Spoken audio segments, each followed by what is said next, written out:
আপনি নিশ্চয়ই একজন সৌদি প্রবাসী, অবশ্যই আপনার একটা কিউআর অ্যাকাউন্ট রয়েছে। এই কিউআর অ্যাকাউন্টে কিভাবে একটা ফটো অ্যাড করবেন, অর্থাৎ কিউআর যে প্রোফাইলটা রয়েছে এই প্রোফাইলের মধ্যে কিভাবে একটা আপনার ফটো অ্যাড করতে পারেন। এতে করে হবে কি, আপনার কিউআর অ্যাকাউন্টটা দেখতে অনেক সুন্দর লাগবে, আকর্ষণীয় লাগবে। যদি আপনার আগে থেকে একটা ছবি অ্যাড করা থাকে তাহলে তো অনেক ভালো, আর যদি না থাকে তাহলে আজকের ভিডিওটা আপনার জন্য। কিভাবে কিউআর মধ্যে আপনার একটা ফটো অ্যাড করবেন আজকে আমি এটাই দেখাবো। শুরুতে আপনার ফোন থেকে আপনি গুগল ক্রোম ব্রাউজারে যাবেন। এই গুগল ক্রোম ব্রাউজারে যাবেন। গুগল ক্রোম ব্রাউজারে যাওয়ার পরে ওপরে আপনাকে সার্চ করতে হবে। কিউআর লগ ইন লেখার পরে এরকম দেখাবে। এখান থেকে দেখুন ওপরে একটি অপশন দেখাচ্ছে লগ ইন উইথ নাফাজ কিউআর। তো আমরা এটাতে লগ ইন করবো। নাফাজ দিয়ে খুব সহজ হয়, এটা আমরা সবাই জানি। দেখুন আমি কিভাবে করি। এখানে একবার টাচ করে দিবেন। টাচ করে দেওয়ার পরে এরকম দেখাবে। এখানে ওপরে আপনার ইকামা নাম্বারটা দিবেন। আর এটা আপনি মাসে একবার বা দুইবার অবশ্যই চেক করবেন, কেননা বর্তমান সময় কিন্তু খুবই খারাপ। কাজে যে পারমিশন যদি না থাকে তাহলে কিন্তু অনেক সমস্যা হয়ে যাচ্ছে। অধিকার না যাই, এটা দেখিয়ে দিই। এখানে আপনার ইকামা নাম্বারটা দিবেন। তো আমি আমারটা দিয়ে দিচ্ছি। এবার দেখুন এখানে লেখা আছে হচ্ছে কন্টিনিউ উইথ নাফাজ। এইখানে একবার টাচ করে দিবেন। টাচ করে দেওয়ার পর দেখুন এখানে দেখাচ্ছে হচ্ছে 6-9। আপনাদের ক্ষেত্রে অন্য একটা নাম্বার আসতে পারে। এখান থেকে বের হয়ে আসুন। বের হয়ে আসার পরে এই যে দেখুন আমার ফোনের যে নাফাস অ্যাপটা রয়েছে এখানে প্রবেশ করব আমি। প্রবেশ করার পরে এখানে আমি অ্যাকসেপ্ট করব। অ্যাকসেপ্ট করার পরে দেখুন এই যে মাঝে যে সংখ্যাটা দেখা যাচ্ছে এই যে 6-9, এখানে আমাকে টাচ করতে হবে। তো টাচ করে দিলাম। এখানে পিন চাচ্ছে, পিনটা আপনাদেরও আছে, এখানে পিনটা দিয়ে দিচ্ছি। দেখুন তো পিন দেওয়া শেষ। দেখুন এটা কিন্তু ওকে হয়ে গেছে। এখন এখান থেকে বের হয়ে আসবো আমরা। আবার আমরা এই কিউআতে প্রবেশ করব। দেখুন এটা অটোমেটিক কিন্তু প্রবেশ হয়ে যাবে। দেখুন এখন আমরা কি করবো, এখান থেকে আমরা করবো এই যে অ্যারো চিহ্ন দেখা যাচ্ছে এখানে একবার টাচ করে দেব।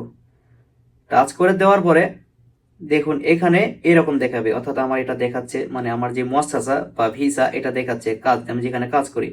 এখন দেখুন উপরে একটা আছে 3 লাইন, এই যে এইখানে একবার টাচ করে দিন। টাচ করে দেওয়ার পরে দেখুন নিচে একটা অপশন পাবেন, সেটা হচ্ছে যে এটাতে চাপ দিন। এখানে চাপ দেওয়ার পরে এইরকম দেখাবে। এখানে দেখুন এই যে আমার প্রোফাইল ফটোটা শো করতেছে আমার এটা। এখানে কভার ফটো আছে। এখানে আপনি চাইলে এই যে এই ফটোটাকে চেঞ্জ করতে পারবেন, এই যে এটাকে। আবার আপনার ছবিটাকে কিভাবে চেঞ্জ করবেন, এই ক্যামেরা চিহ্ন এখানে একবার টাচ করে দিবেন। টাচ করে দেওয়ার পরে দেখুন এখানে কিন্তু এই ছবিটাকে ছোট বড় করা যায়, এই যে ছোট বড় করা যায়। আপনার মাপ মতো আপনি এখানে বসিয়ে দেবেন। বসিয়ে দেওয়ার পরে এটাকে সেভ করে দেবেন, অথবা এখানে দেখুন লেখা আছে আপলোড নিউ। এই যে আপলোড নিউ লেখা আছে এখানে একবার টাচ করে দিবেন। টাচ করে দেওয়ার পরে আপনার গ্যালারিটা শো হবে। গ্যালারি থেকে আপনার পছন্দ মতো একটা ছবি বা ফটো ক্লিক করে দিবেন। দেওয়ার পরে আপনি এইখানে এসে বসিয়ে দিবেন। দেখুন এই যে এখানে বসিয়ে দেওয়ার পরে এখানে লেখা আছে সেভ, একটি বাটন আছে এই যে, এইখানে একবার টাচ করে দিবেন। ব্যাস আপনার কিউআতে আপনার ফটোটা সেভ হয়ে গেল। এটা সুন্দর লাগে কিন্তু আপনি দেখবেন একটা। এখন দেখুন কত সুন্দর লাগতেছে এটা দেখতে, তাই না? অনেক সুন্দর লাগছে। এটা আপনি করতে পারবেন। এখান থেকে দেখুন সব ভেরিফাই দেখাচ্ছে, আপনারা এবার চেক করে নিতে পারেন। এখান থেকে চাইলে আপনি দেখুন এই যে আপনার কিউআর যে ইমেল দেওয়া আছে ইমেলটাকে পরিবর্তন করতে পারবেন। আপনার কিউআর ফোন নাম্বারটাকে পরিবর্তন করতে পারবেন। কিভাবে, এই যে দেখুন এডিট লেখা আছে, এডিট লেখা আছে।